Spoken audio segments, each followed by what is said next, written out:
Bago ako magsimula, invite ko muna kayo sa aking website at investanap.com kung saan meron akong over 100 articles tungkol sa self-help, personal finance, business ideas at marami pang iba.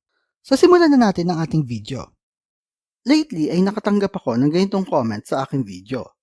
Well, kailangan kong sagutin ito kasi ang mga videos ko ay di para maliitin ang mga mahihirap, pero para ma-inspire ang karamihan to aim high at para umasenso din sa buhay. Kaya, simulan na natin. Nakita niyo ba ang picture na ito? Ano ang masasabi niyo dito? Sa picture na ito, sinasabi lang na mahirap man o mayaman ay iisa lang din ang patutunguhan. Sabi nga nila, the only certain thing sa mundong ito ay death. Pero, i-check pa natin kung ano talaga ang mangyayari. Di ba ang tunay na kalalabasan ng picture na ito ay dapat ganito? At ganito. Makikita rin sa side ng mayayaman na nasa maayos silang libingan at pwede silang bisitahin ng kanilang mga kamag-anak anytime. Pwede din silang mag-hire ng tagalinis ng kanilang mga libingan, samantalang sa side naman ng mahihirap ay ganito. Nasa apartment na libingan sila at nakakontrata lang ng 5 years. At kapag di nakapagbayad ang kamag-anak, ay kukunin na lang ang mga buto nila at ilalagay sa mass grave. So anong ibig kong sabihin sa picture na ito? Nagkalat na ang picture na ito sa internet at maraming Pilipino ang nag-share nito. Pero sad to say ay mali ito.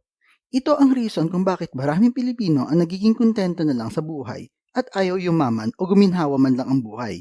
Kasi di naman daw nila madadala ito sa libingan. Ganito ang maling mentality ng mga Pilipino.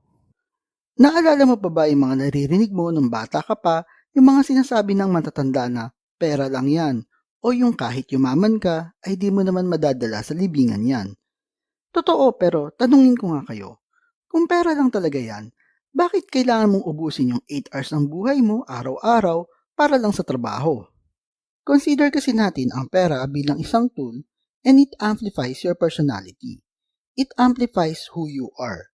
Siyempre, kung ikaw ay isang masamang tao at nagkaroon ka ng maraming pera, nagiging masamang tao ka na mas maraming magagawang mali. Pero kung ikaw naman ay matulungin sa kapwa at nagkaroon ka ng maraming pera, ay mas marami kang pwedeng matulungan. Ito ang dahilan kung bakit marami ang ayaw yumaman. At ang masakit pa, ang ganitong mentality ay nasasalin sa mga susunod na generation. Kaya tatanungin kita, ikaw ba ay yung taong magbabago ng pananaw ng pamilya mo tungkol sa pera?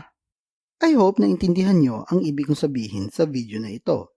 At kung mahilig kayo sa videos tungkol sa pera, motivation o business, like and share nyo lang ang video na ito at kita-kita ulit tayo sa susunod na video.